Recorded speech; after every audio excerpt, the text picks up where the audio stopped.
기도하겠습니다. 주님, 세례를 통해 우리는 새로운 삶의 시작을 경험합니다. 우리의 과거의 허물과 죄에서 해방되고 예수 그리스도의 부활의 힘을 통해 새로운 창조의 아들들로 거듭나게 하옵소서. 믿음을 통한 변화의 은혜를 체험할 수 있는 마음을 주옵소서. 감사합니다. 예수님 이름으로 기도하였습니다. 아멘. 샬롬, 기쁜 소식, 아름다운 소식을 전해드리겠습니다. 이 시간은 성령의 적용, 그리스도의 죽음과 부활이란 주제를 가지고 말씀을 전하도록 하겠습니다. 이는 그리스도인들에게 큰 소망과 힘이 숨어있는 주제로 이 말씀을 통해 우리가 어떻게 성령의 역할을 받아들이고 그리스도의 죽음과 부활을 개인적으로 적용할 수 있는지에 대해 살펴보고자 합니다. 먼저 우리는 성령의 역할에 주목해야 합니다. 성령은 우리에게 하나님의 진리를 깨닫게 하고 우리를 그리스도의 사랑과 은혜로 인도합니다. 이 성령의 역할을 이해함으로써 그리스도의 죽음과 부활이 어떻게 우리에게 적용되는지를 깊이 이해할 수 있을 것입니다. 그 다음으로 그리스도의 죽음과 부활의 의미를 다시 생각해 보겠습니다. 그리스도는 우리의 죄를 대신하여 십자가에 못 박히시고 부활로서 우리에게 새로운 삶을 부여하셨습니다. 이는 우리가 죄의 사슬에서 해방되고 부활의 소망으로 향하는 길임을 의미합니다. 성령은 우리에게 그리스도의 죽음과 부활을 적용시키는 역할을 합니다. 성령의 작용 아래 우리는 자신을 죽은 자로 여기고 죄에 대한 죽음을 맛본 후 부활의 영으로 몸을 살리게 됩니다. 이는 새로운 삶의 시작이며 성령의 역할을 통해 이루어지는 새로운 창조입니다. 오늘 이 말씀이 여러분 각자의 삶에 어떻게 적용될 수 있는지를 생각해 보겠습니다. 성령을 영접하고 죽은 자로 여겨 죄에 대한 죽음을 말씀 속에서 찾아보겠습니다. 이는 삶의 변화와 새로운 희망을 가져다 줄 것입니다. 성령의 적용을 통해 우리는 그리스도의 죽음과 부활을 개인적으로 체험하고 하나님의 계획에 따라 우리의 길을 걷게 됩니다. 이것이 우리의 소망이자 기쁨입니다. 이러한 새로운 삶의 시작을 위한 세례와 믿음은 성령의 작용을 통해 우리에게 주어지는 특별한 은혜입니다. 오늘 로마서 6장 11절 말씀을 통해 여러분이 세례와 믿음을 통해 새로운 창조의 경험을 어떻게 할 수 있는지 함께 살펴보겠습니다. 말씀을 보겠습니다. 이와 같이 너희도 너희 자신을 죄에 대하여는 죽은 자여 그리스도 예수 안에서는 하나님께 대하여는 살아있는 자로 여길지어다. 아멘. 이 성경 구절은 세례와 믿음의 중요성에 대한 그리스도인들에게 주어진 새로운 삶의 의미를 강조하고 있습니다. 바울은 세례를 통해 그리스도인들이 자신을 죄에 대하여 죽은 자로 여기고 그리스도 예수 안에서 하나님께 대하여는 살아있는 자로 여겨져야 한다고 가르칩니다. 이는 세례가 예수의 죽음과 부활의 의미를 그리스도의 개인적인 경험으로 이끄는 과정임을 강조합니다. 그리스도 안에서라는 표현은 그리스도와의 교감이나 개인주의적인 경험을 넘어서 부활한 그리스도를 중심으로 하는 종말론적 전환을 나타냅니다. 이는 세례를 통해 그리스도인들이 예수의 부활의 품에 들어가고 하나님과의 영적인 교통을 형성하는 것을 의미합니다. 바울은 이 명령형적인 표현을 통해서 그리스도인들에게 끊임없는 믿음의 의식화와 세례의 경험을 되새겨야 한다고 말씀합니다. 세례는 그리스도인이 자신의 믿음을 꾸준히 갱신하고 성장하는 도구로 작용해야 하며 이를 통해 하나님의 생존과 활동에 끊임없이 참여할 수 있도록 해야 합니다. 그래서 그리스도인들에게 세례의 중요성과 그리스도 안에서의 생명을 깊이 이해하고 이를 통해 끊임없는 믿음의 의식화와 성장을 경험하며 하나님과의 교감을 강하게 될 것입니다.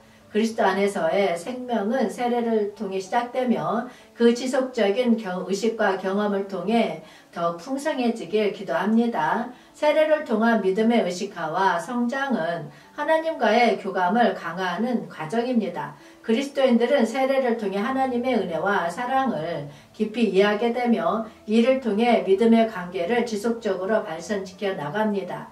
로마서 6장 14절 말씀은 은혜 아래에 있는 그리스도인들에게 주어진 자유의 중요성을 강조합니다. 바울은 율법과 은혜를 대조시켜 그리스도인들에게 두 경향 사이에서의 선택을 권고하며 은혜 아래 있는 자를 죄에 주장되지 않을 뿐만 아니라 지속적인 자유를 경험할 수 있다고 설명합니다. 그리스도인들에게 세례와 은혜의 경험을 끊임없이 강화하고 성장시키기 위한 마음의 선택과 기도가 필요합니다. 은혜 아래에 있는 자로서의 자유와 믿음의 깊이를 더욱 강화하여 하나님과의 교감을 더 깊이 있게 하는 것이 우리의 소망입니다. 로마서 6장 14절 말씀 보겠습니다. 제가 너희를 주장하지 못하리니 이는 너희가 법 아래에 있지 아니하고 은혜 아래에 있음이라. 아멘. 이 성경 구절은 그리스도인들에게 제시되는 은혜의 힘과 율법에서의 자유에 대한 중요한 원리를 강조하고 있습니다. 바울은 율법과 은혜를 대조시켜 그리스도인들에게 두 경향 사이에서의 선택을 권고합니다. 율법 아래 있는 자와 은혜 아래 있는 자는 명백하게 갈라지며 바울은 은혜가 그리스도인들에게 주어진 지속적인 자유를 은혜한다고 설명합니다. 바울은 그리스도 안에서 세례를 받은 이들은 죄로부터 완전히 해방되었으며 더 이상 죄가 주인이 되어서는 안 된다고 강조합니다. 이는 그리스도인이 율법의 시대와는 무관하게 은혜의 시대에 속하게 되었음을 나타냅니다. 은혜 아래에 있는 그리스도인은 더 이상 죄의 지배를 허용할 수 없다는 데에 중점을 두고 있습니다. 은혜는 죄와의 전쟁에서 그리스도인을 자유롭게 만들어줍니다. 이는 그리스도인들에게 율법과 은혜의 중요성을 상기시켜 그리스도 안에서의 은혜를 통해 자유롭게 걸어가며 죄와의 전장에서 승리할 수 있음을 강조합니다. 은혜의 지배 아래서 살아가면서 그리스도인은 더 이상 죄의 주인이 되지 않고 은혜의 힘을 믿음으로써 죄를 이기며 성스러운 삶을 살아갈 수 있도록 동기부여합니다. 이로써 그리스도인은 은혜의 지배 아래에서 살아가면서 성령의 부활의 힘과 믿음을 통해 자유롭게 살아가는 길을 선택할 수 있게 되었습니다. 이는 죄와의 전쟁에서 부활의 힘을 믿음으로써 이기고 은혜의 힘을 통해 새로운 삶을 걸어가는 여정입니다. 로마서 8장 11절 말씀을 보겠습니다. 예수를 죽은 자 가운데서 살리신 이의 영이 너희 안에 거하시면 그리스도 예수를 죽은 자 가운데서 살리신 이가 너희 안에 거하시는 그의 영으로 말미암아 너희 죽을 몸도 살리시리라. 아멘. 바울은 이 말씀을 인용하여 시작하며 예수를 죽은 자 가운데서 살리신 것은 오직 하나님의 영이라 강조합니다. 이는 그리스도의 부활이 성령의 힘을 통해 이루어졌음을 의미합니다. 바울은 성령이 부활의 영을 우리 몸에 주입하는 주체로서 그리스도의 부활을 믿음으로 받아들이는 것이 중요하다고 설명합니다. 죽을 몸 또는 죽음의 몸으로 규정된 우리는 성령의 능력에 의해 부활의 약속을 받게 됩니다. 이는 예수의 부활이 우리의 부활에 영감을 주는 예언적 사건임을 강조합니다. 예수님의 부활이 크리스찬뿐만 아니라 모든 죄인에게도 생명의 희망을 제시합니다. 이는 성령을 통해 부활의 생명을 찾는다는 점에서 예수 그리스도의 중요성을 강조합니다. 성령은 그리스도인을 통해 부활의 새 생명을 전하며 그리스도와의 성령은 긴밀한 유대적 관계를 형성합니다. 이는 우리의 믿음이 성령을 통해 예수의 부활의 힘을 체험하고 이에 응답함으로써 완전한 변화를 이룰 수 있음을 의미합니다. 성령의 부활의 힘은 예수님의 부활의 힘을 믿음으로 받아들이는 우리에게 새로운 생명과 희망을 부여합니다. 이 부활의 영은 우리의 몸을 살리고 성령을 통해 그리스도와의 긴밀한 유대를 형성합니다. 우리의 믿음을 강화하며 성령의 인도하심에 응답하여 우리의 생명이 부활의 기쁨으로 가득 차기를 기도합니다. 성령은 우리의 믿음을 통해 우리에게 예수님의 부활을 체험하게 하며 이를 통해 우리의 인생에 실질적인 변화를 이끌어냅니다. 로마서 8장 5절을 인용하여 육과 영의 대립을 제시합니다.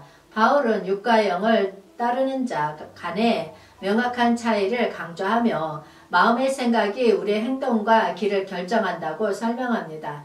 중요한 핵심은 생각을 통해 육신과 영의 생각을 따른 삶의 길을 확인합니다. 육신을 따르는 자는 육의 일을, 영을 따르는 자는 영의 일을 생각한다고 강조하며 이는 마음의 방향이 행동에 영향을 미친다는 사실을 명시합니다. 이로써 그리스도인들은 성령의 인도에 따라 생각을 갱신하고 그 결과로 하나님과 연합된 생각과 행동을 통해서 부활의 힘을 나타낼 수 있습니다. 로마서 8장 5절 말씀 보겠습니다. 육신을 따르는 자는 육의 일을, 영을 따르는 자는 영의 일을 생각하나니. 아멘. 바울은 이 말씀을 인용하여 육과 영의 대립을 제시합니다. 육신을 따르는 자는 육의 일을, 영을 따르는 자는 영의 일을 생각한다고 강조합니다. 인간의 자아는 자기의 지향성을 지니고 이에 따라 삶의 열매를 맺습니다. 육신을 따르는 자는 죄성에 감염된 육신적 욕망에 무방비한 상태로 살아오며 영을 따르는 자는 성령의 인도에 따라 살고자 애쓰는 그리스도인을 가리킵니다. 중요한 핵심어인 생각은 마음속의 의도를 실행에 옮길지 여부를 가리킵니다. 이는 욕심의 죄성에 사로잡힌 채 육신적 욕구를 추구하는지 아니면 성령의 지시대로 자아를 갱신하고 성장하는 방향으로 생각을 활용하는지에 따라 달라집니다. 욕신의 일을 추구하는 자는 육신적 욕망을 중시하며 그 결과로 육신의 소욕에 빠지게 됩니다. 그러나 성령의 지시를 따라가면 생각을 꾸준히 쇄신해 나가는 자는 성령의 열매로 그 삶을 풍성하게 만들어갑니다. 나쁜 것을 없애는 것이 아니라 성령으로 가득 채워나가는 것이 중요합니다. 성령을 항상 생각하며 성령의 역할을 믿음으로 받아들이는 것이 육체적 소욕을 이기고 영적 성장을 이루는 길임을 강조합니다. 생각의 지향점을 성령으로 맞춰나가는 것은 그리스도인의 중요한 일입니다. 나쁜 것을 끊임없이 쇄신하고 성령의 인도에 따라 삶을 채워나가면서 성령의 열매를 맺게 되기를 기도합니다. 지금까지 바울의 말씀을 통해 세례와 믿음을 중심으로 하는 부분에서 의미를 살펴보았습니다. 바울은 세례와 믿음을 통해 그리스도인들이 부활의 힘을 개인적으로 체험하고 새로운 삶의 시작을 할 수 있다고 가르치고 있습니다. 세례와 믿음은 우리가 예수 그리스도의 죽음과 부활을 체험하며 하나님과의 관계에서 새로운 시작을 하는 중요한 의식입니다. 로마서 6장 14절을 통해 바울은 은혜 아래 있는 그리스도인들은 더 이상 제 지배를 받지 않고 성령의 지도를 받아 자유롭게 걸어갈 수 있다고 설명합니다. 바울은 성령을 통해 부활의 새로운 생명과 희망을 얻을 수 있으며 성령의 인도에 응답하여 삶을 완전히 변화시킬 수 있다고 강조합니다. 또한 로마서 8장 5절을 인용하여 육과 영의 대립을 제시하며 성령의 인도에 따라 생각을 갱신하고 성장하는 것의 중요성을 설명합니다. 그리고 세례와 믿음을 통한 부활의 길을 선택하고 성령의 인도에 따라 하나님과의 더 깊은 교감을 나누며 부활의 힘을 경험하며 자라나기를 소망합니다. 이를 통해 세례와 믿음을 통한 부활의 길이 어떻게 우리의 삶을 변화시키고 하나님과의 교감을 강화하는지에 대한 중요한 원리들을 배울 수 있습니다. 이 부활의 길을 걷는 것은 은혜와 성령의 인도에 항상 응답하며 삶의 의미를 찾아가는 여정임을 느낄 수 있습니다. 주님 오시옵소서. 한영되는 훈련하라. 전국 복음 전파하라. 회복하라. 새 예루살렘 이룩하라.